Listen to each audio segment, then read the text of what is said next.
Good afternoon, everyone, and welcome to our webinar on taking action, retention and progression of female talent.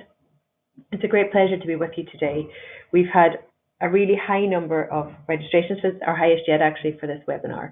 So we have 800 people signing in today, and we had to put people on a waiting list for the session. So we will talk towards the end about our next webinar, and I would urge everyone to sign up for that as quickly as possible, as places fill up really quickly. You will all be familiar with our guest speaker today, Chloe Chambrode, who is the Gender Equalities Director for Business in the Community. Chloe is passionate about gender equality and also about gender pay gap, and I am the Business Engagement Lead for Government Equalities Office. You'll all be familiar with me. So I'd like to hand you over to Chloe for a little introduction to business in the community. Hello everyone, it's a great pleasure to be with you all today. I'm really indeed passionate about gender pay gap reporting, which for some may sound a bit strange because not many employers are necessarily passionate about this.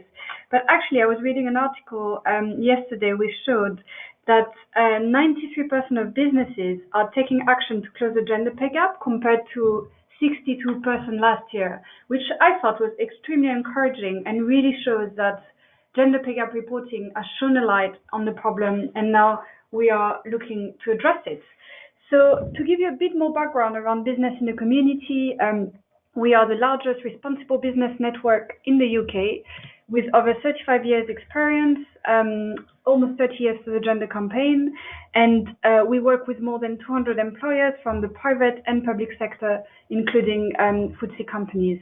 We do this using our responsible business map, which you see on the screen, to guide our members on a journey of improvement, using all sorts of resources around benchmarking, advisory support, and we especially have campaigns around in diversity and inclusion, around race, gender, age, and well-being. So really cutting across all of this.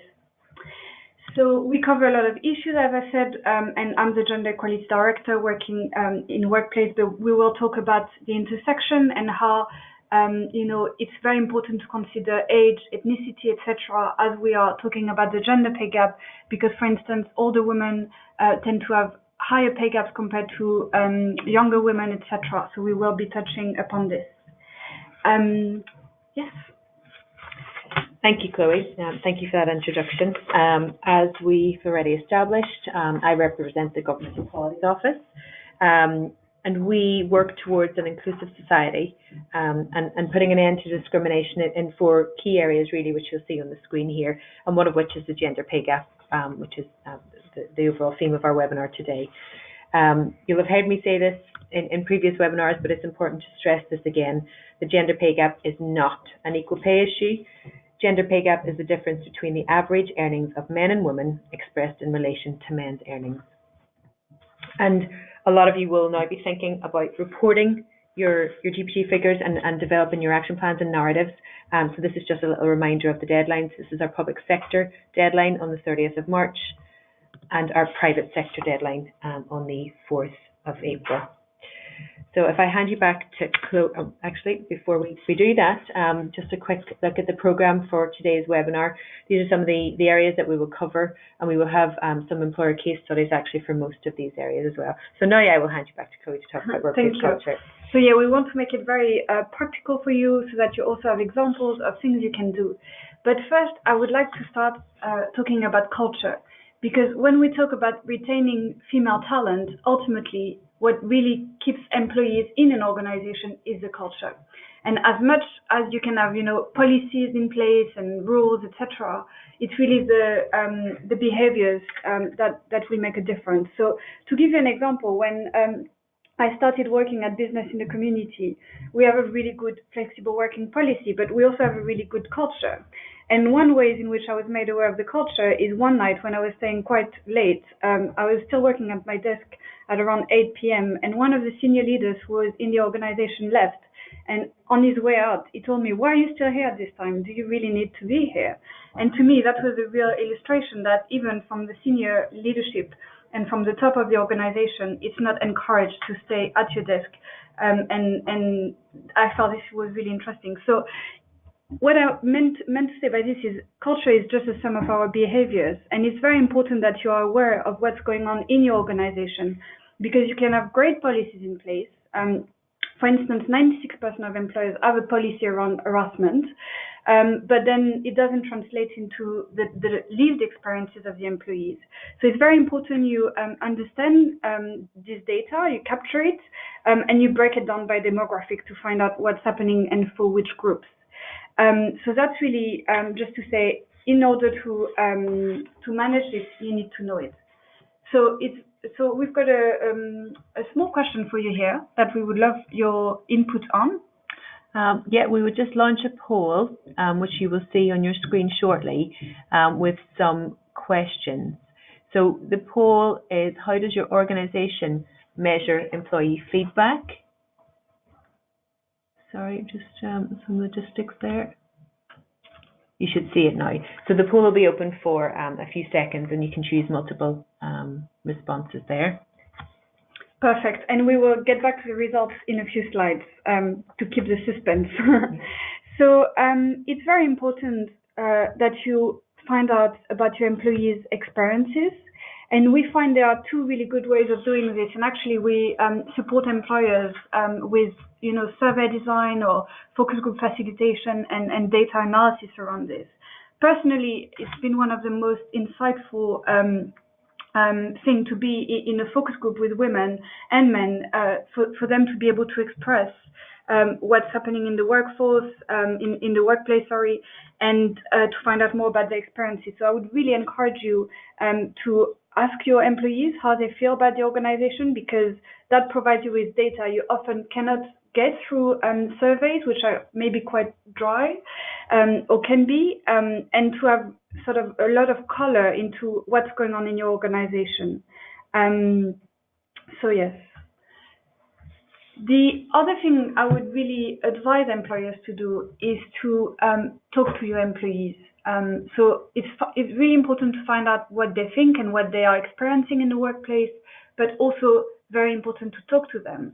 And as we are talking about gender pay gap reporting, we found that in some research we conducted a few years ago, 89% of respondents would feel more negatively towards the employer if the gender pay gap was relatively large in the organization, and they would feel a lot more positively if the pay gap was small or if the employer was doing something to tackle it. So I think a lot of you will have a gender pay gap, the majority of you, in fact, and it's what's really important is that you do, first of all, you do something about it, but also you talk to your employees about what you are doing. And at Business in the Community, we've advised a lot of employers on their narratives, and we also encourage them to produce a narrative for their employees, which is a lot more detailed, and one for the general public as well. And we also encourage them to share a lot of information, not just the 6 pay gap figures or figures around bonus pay and quartiles, but also actually to try and delve into the causes of the pay gap. Why is there a pay gap, and what are we doing to address it?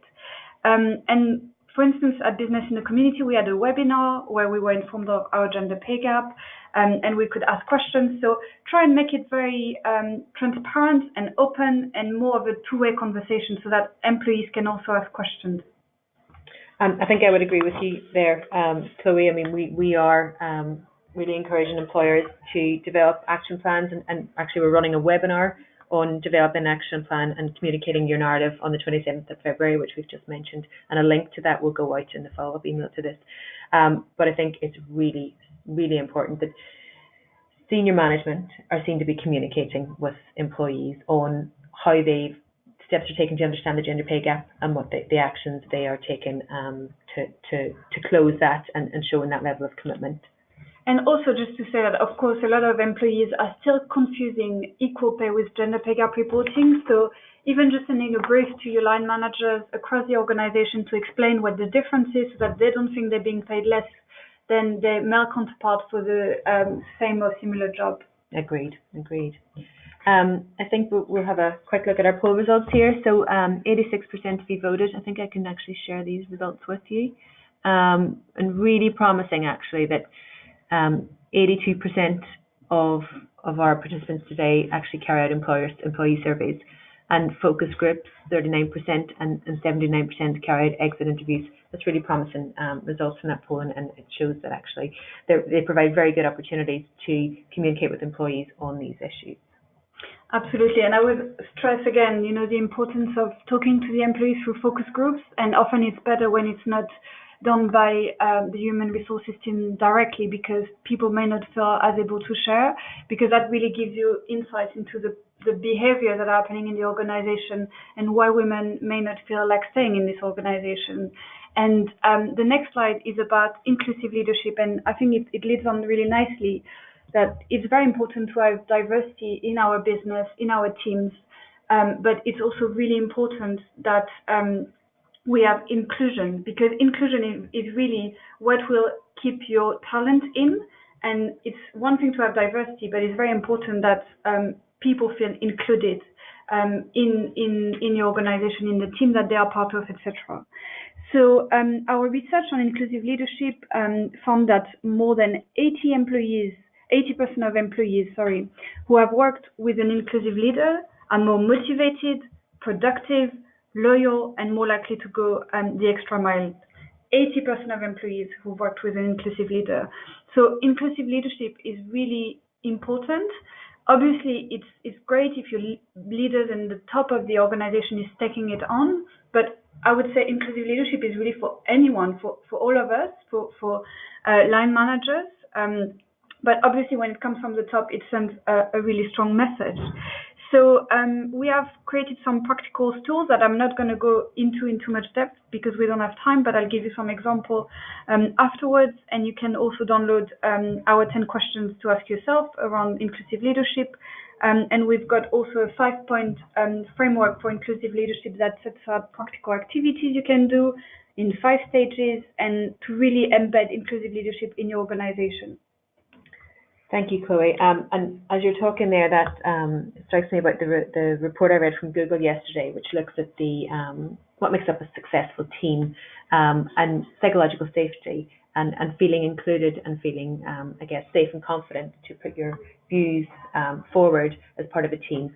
Came up really very clearly in that, and I think that kind of psychological safety has to come from senior management as well, and has to come from the leaders. They have to foster that culture within the business.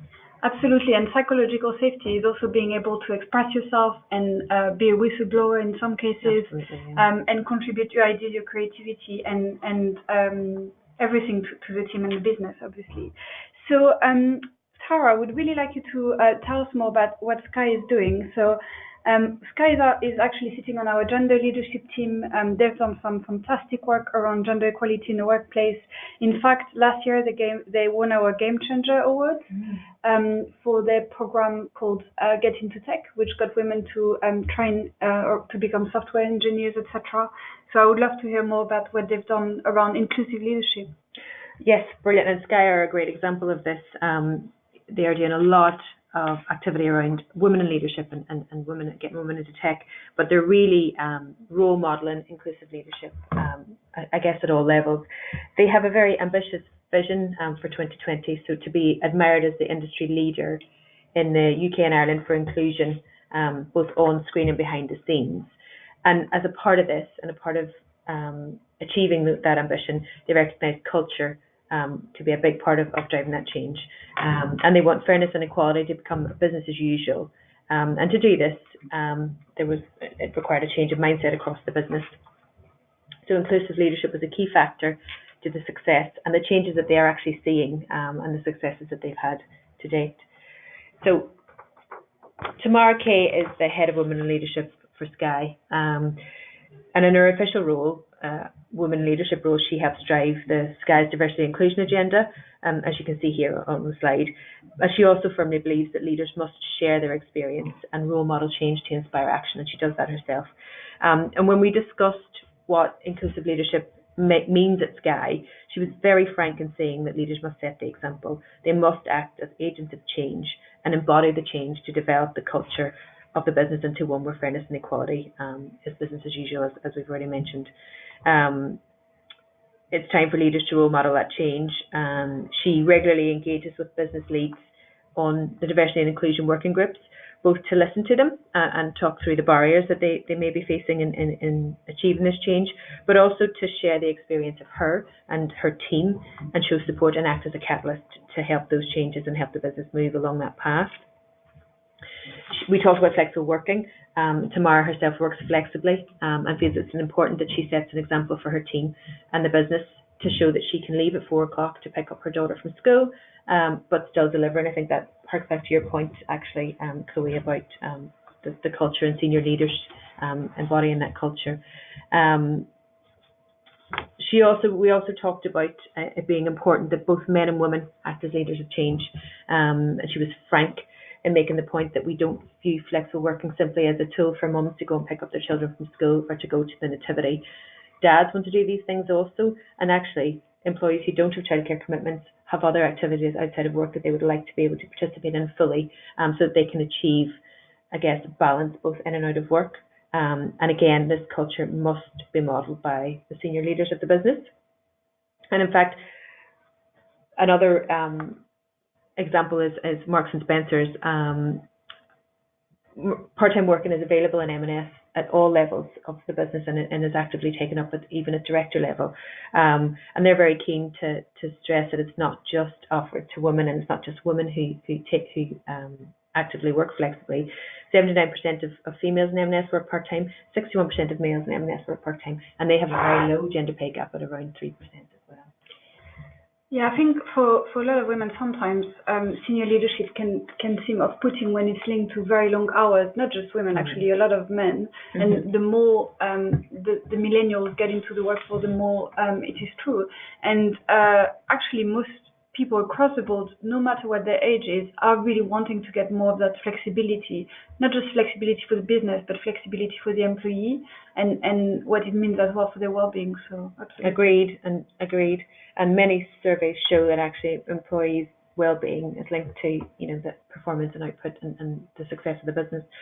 I think we've also got Chris Stilianos here from Sky, who's the COO at Sky. And again, Chris acts as a agent of change and embodies the change and the attitudes that is required to affect culture change.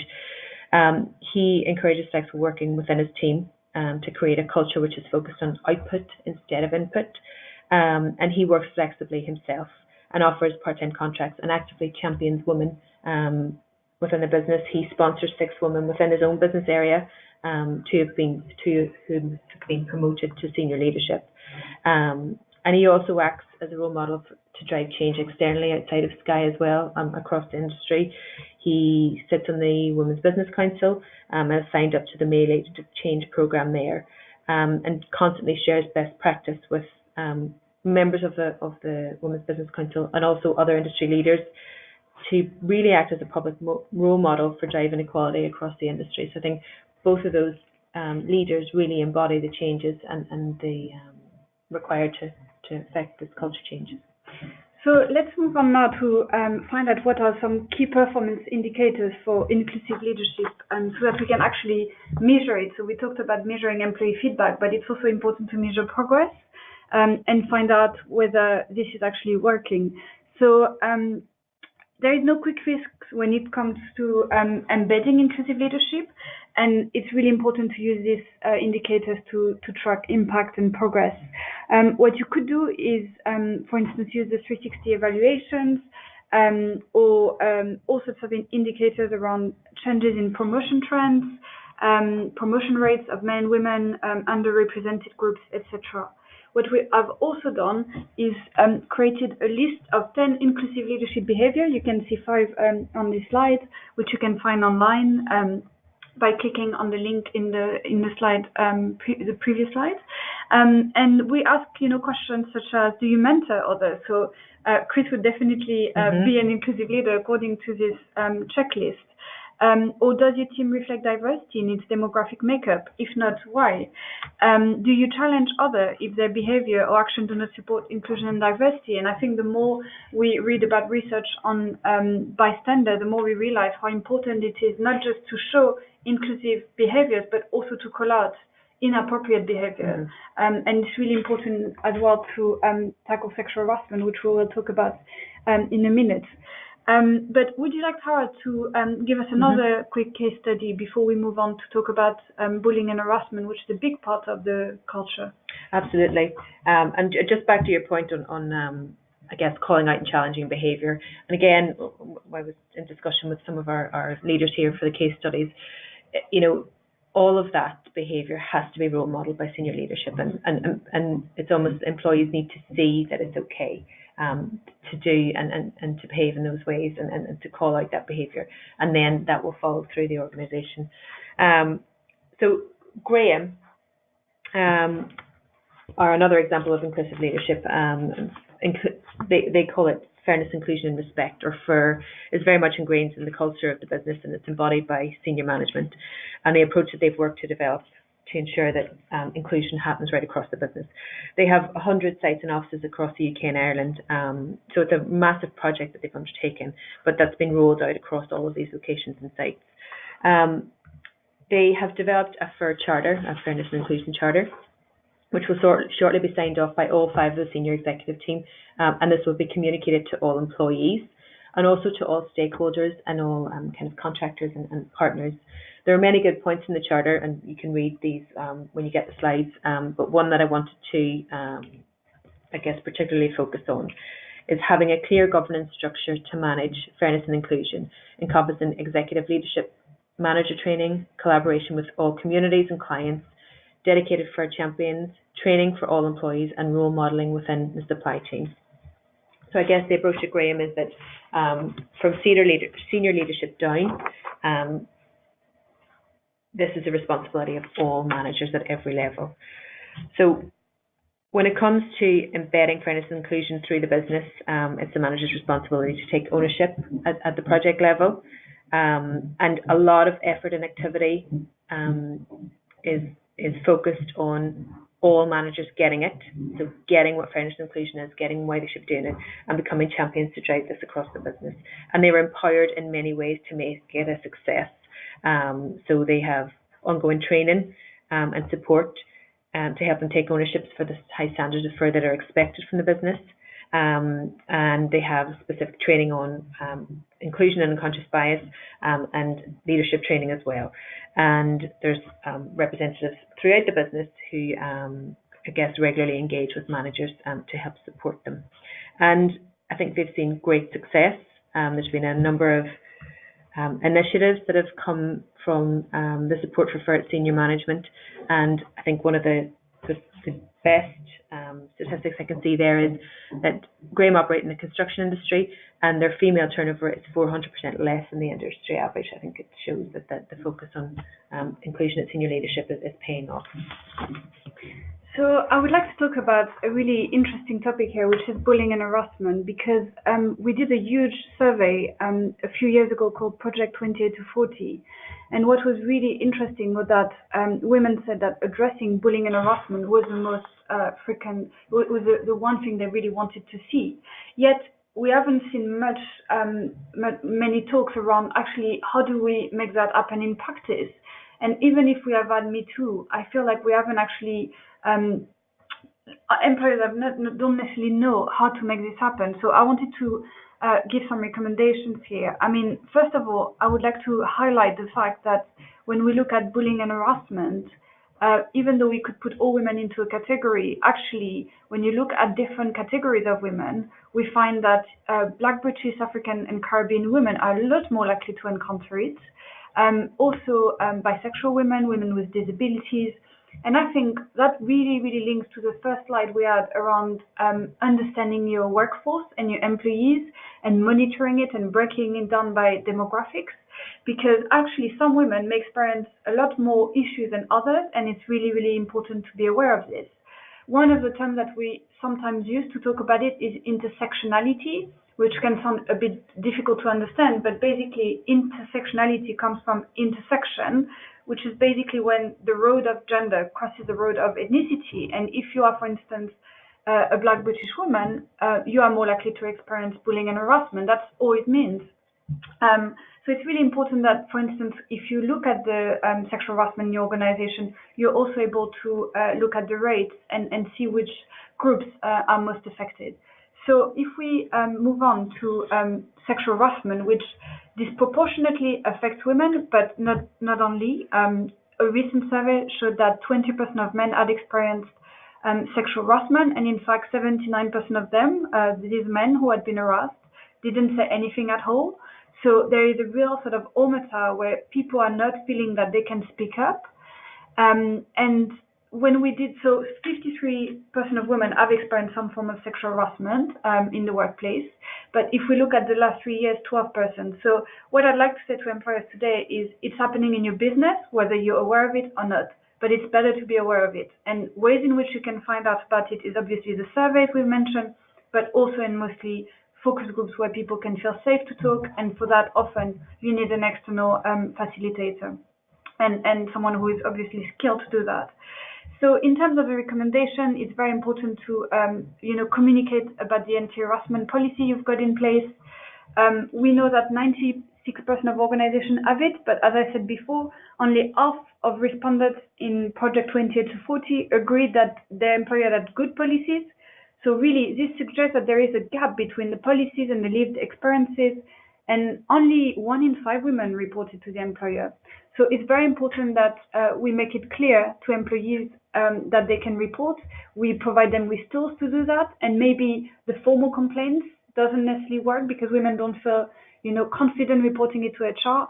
So it's very important, for instance, to create a peer system, or some employers are also using chat box where women can report and men can report anonymously, and it's making it much easier. But also going back to inclusive leadership, because it all starts from here, improve training for line managers and staff, and actually doing a bystander training intervention, so helping people not to be bystanders, and to know what to say when someone is harassing someone else in their workplace, to know what to say to the victim and what to say to the harasser, and actually say something about it. This is what is really going to change it and prevent it from happening in the future. So I'm a big believer in those programs, and actually they work really well. So I would really encourage you to look into this and keep measuring and monitoring instances to find out why it happens. And I would like to reinforce the fact that it's important to regularly communicate. It's not because you've done it once before Christmas parties that your job is done for the year.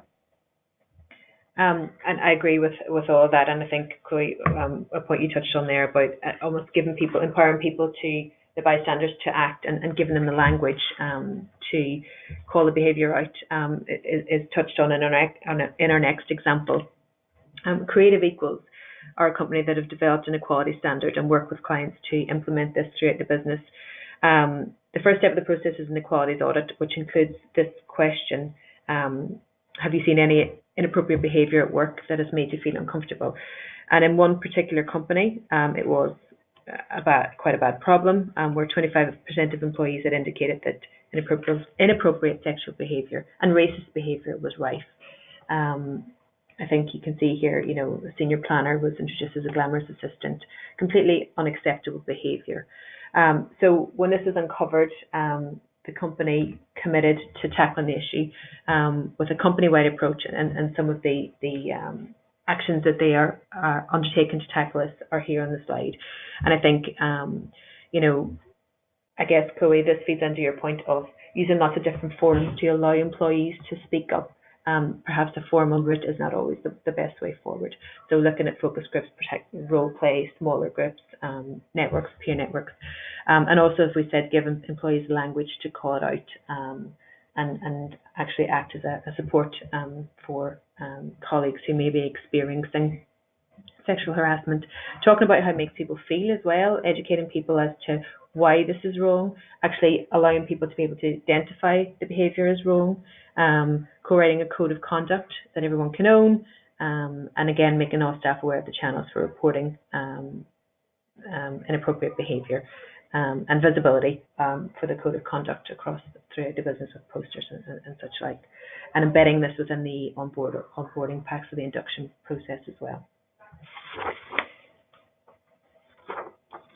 So the next area that we are going to cover is retention, and I guess the first question I want to ask you on this is do you, as a business, currently analyse and compare the rates of men and women that are leaving your organisation? I mean, obviously, as we all know, staff retention makes business sense. But with regards to gender pay gap, a trend of women leaving your business more quickly than men will have an impact on this. And there are some key areas I think that employers should be looking at if you're not already looking at. Really kind of interrogating your data around the percentage of men and women leaving the organisation each year at each pay grade, and also percentage of women leaving in relation to the proportion of women in each grade. And we're not looking at the overall numbers of leavers here, but it's female leavers in proportion to the amount of women that are in the business, and really highlight if there are any of these proportions that are lower than what you would expect compared to kind of the overall pool of women in the business. And if you do find a problem, again, it's back to what Chloe talked about and what we talked about through this webinar, you really need to start asking employees through all the mediums that we talked about, and it'll identify really whether this is a cultural issue or whether it's a structural issue. For example, a perceived lack of flexible working, which we'll talk about in further slides. So we have another poll that we're going to launch here that will appear on your screen. So really just a quick poll on which of the policies that will appear on the screen do you use to retain your employees. And whilst that's on the screen, I will pass over to Chloe. Yes, absolutely. So please do respond to this. So looking at family-friendly policies, we have recently published a report called Equalities, which I really encourage you to read, because there are a lot of recommendations in there that you can access. And we found that actually for both men and women, the ability to work flexibly was seen as the most useful and important way to balance employment and care. So actually, this could be one of your best tools to retain your people. And what we found is it's sometimes more difficult for men to get access to flexible working, and the requests are turned on more often than women. So it's really interesting to, again, break down your data by demographics and try and understand how it's affecting men and women, and also different groups. We really recommend that you implement flexible working into all job roles. And really, I know an organization who actually, when a request for flexible working is turned on, there is a sort of external neutral committee that has to decide whether it was a good decision or not. And I think this is really interesting, how actually it's more about making the business case if it doesn't work, rather than having to make the business case for it to show how it could work. Again, the importance of having flexible working champions, as you mentioned before, Tara, when the senior leaders are doing it, it's much easier for people to do it. The survey from the focus groups we conducted for Equalities were really interesting. We had men saying that they were leaving coats on their chairs to pretend they were still in the office, when actually they had gone off to the nursery to pick up the children, or pretending to put, meetings in their calendar when they were also going to pick up their children or looking after their elderly parents, because they didn't want people to know that they were not in the office. And again, this is really important that we challenge these behaviors, and we make it acceptable for men and women to take flexible working.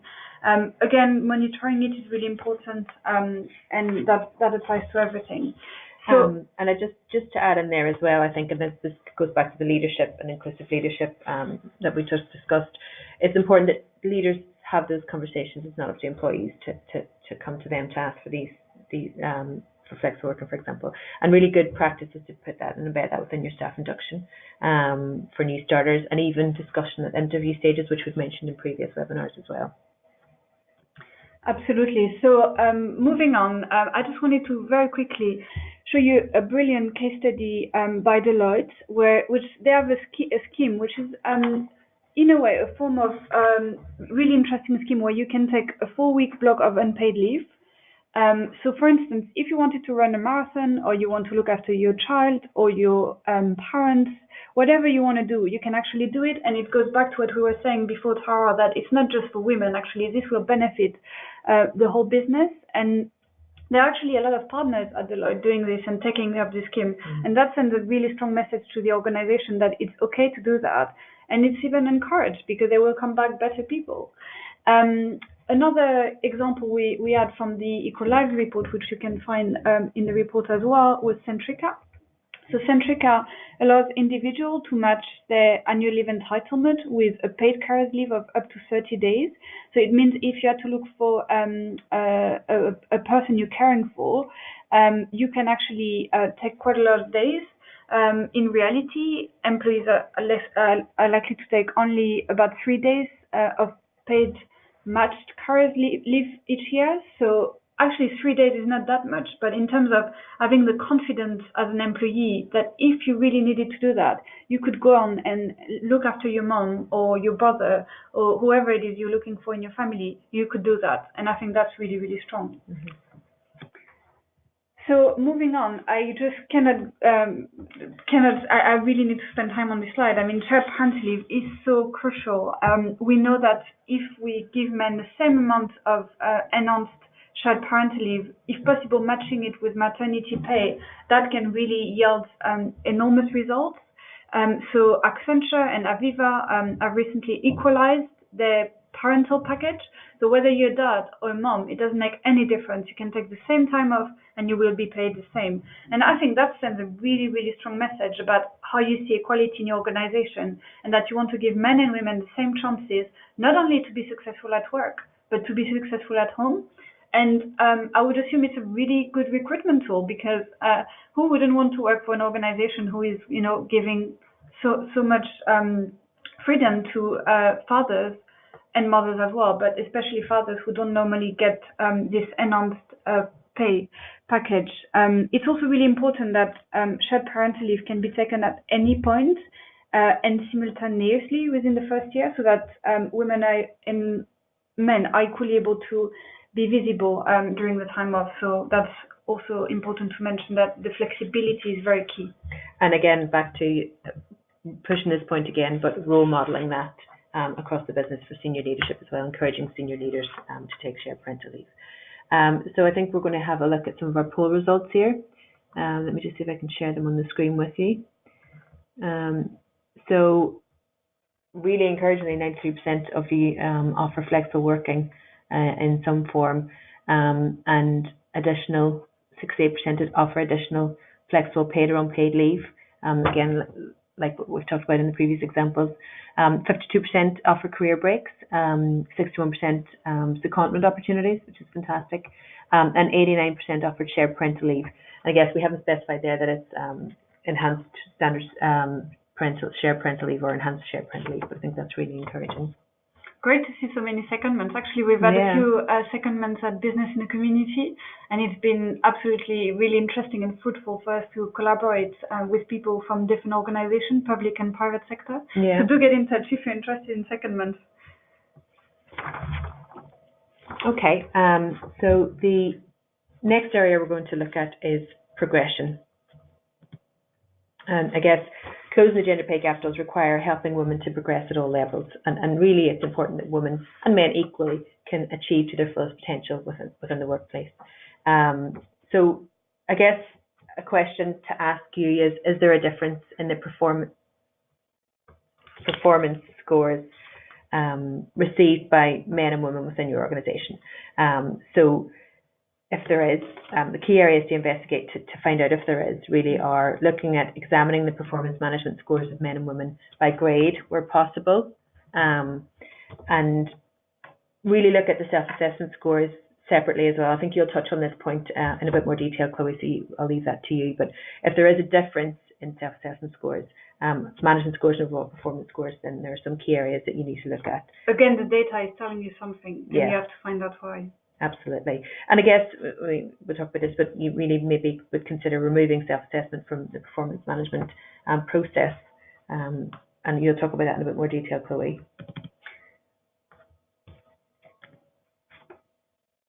Yes. So moving on around appraisals, I mean, I think appraisals are actually quite underrated when we talk about progressing women in the workplace. We talk a lot about family-friendly working, etc. But when we ask 23,000 women what they wanted and we gave them a list of options, actually regular and transparent performance review, objective setting and appraisal processes was the most important thing they wanted. And what's really interesting is that it was also what men wanted the most. So this came as the first thing that they want and need. So I couldn't, stress enough how important it is for this performance review to be conducted well. Sometimes diversity is added as a key performance indicator for certain senior leader, which I think has yielded a lot of results, especially when it's linked to pay. Yes, and we just had a question, and actually that's on how does the annual review, how can it have an impact on the gender pay gap? I think you've just answered that, Chloe, as well. So we'll skip this poll in the interest of keeping to time, because we've covered an awful lot of information today. We'll have a look at promotion.